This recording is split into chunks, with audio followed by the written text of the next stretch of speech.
bana ya France mobimba shalom nouvelle ezali ya malamu na kozala na bino à partir ya le 7 mars ti le 14 mars kati na Paris pona ba délivrance ya moko na moko koleka en privé des fois ezalaka très important ya kosala ba délivrance en privé pona ko permettre biso kokota profondeur ya problème na yo pe source ya problème na yo tokota ki profondeur pona bana autiste babikaki tokota ki mobino pona bato ya sans papier bazui ba papier tokota ki profondeur pona bata maladi babikaki bino moko botala ba témoignage.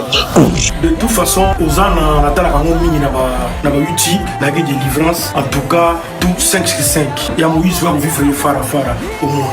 mais asa eloko na Nzambe Moïse ana eloko na Nzambe commentaire ya te na yenga mo na vivre na monde na kina ba douleur ma kolome na minute nga yo na telemi en tout cas tout va bien na ba tension ekei Moïse ana eloko wana et puis na prophète Nzambe Nzamba Moïse osala nga mo na sentir papa donc na tension ekei na sentir donc papa Moïse ana eloko na Nzambe donc azali prophète aza eloko wana nga moko na ye en privé na vivre yango donc commentaire ya te boya na ozana bokomona eza kutia koloba te donc voilà quoi ezanga mon frère Junior merci en tout cas na ozana naye kokumisa nzamba ozana parce que nayaki participation ya délivrance en privé et puis kozonga nanga na ndaku nasengaki nzambe apesanga mosala fixe parce que nazalaki remplaçante napesaki requête nange papa Moïse abondelaki mpo na ngai et puis kozonga na ngai na mboka na ngai nzamba ekosala bikamwa kaka moninga tozala na ye alobi ye azongi mboka na ye apréféré awumela kuna atiki poste na ye balobi madame yo mpe kamu tozo remplace ye nzamba ozana oyo nayaki kosambela oyo nayaki koluka délivrance asali changement ya poste na facilité nyonso yango na ye kotatola nzambe wana bible elobi soki nzamba asaleli yo il faut opesa témoignage yango édifie peuple na kati ya ozana na okumisa nzambe ya papa nanga Moïse azwa lokumu nkembo masanjoli na miracle oyo asali kati na bomoi na ngai pona ba oyo balingi koza ba place pona délivrance privée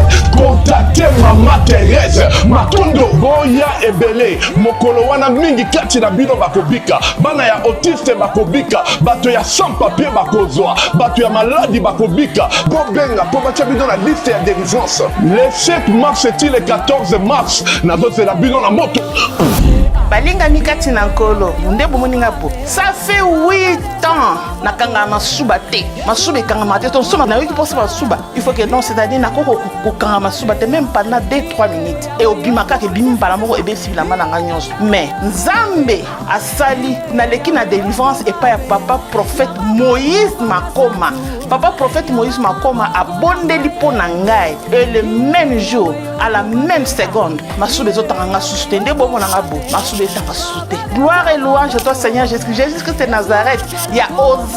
Hosanna ministre international. Il y a Papa Moïse Makoma.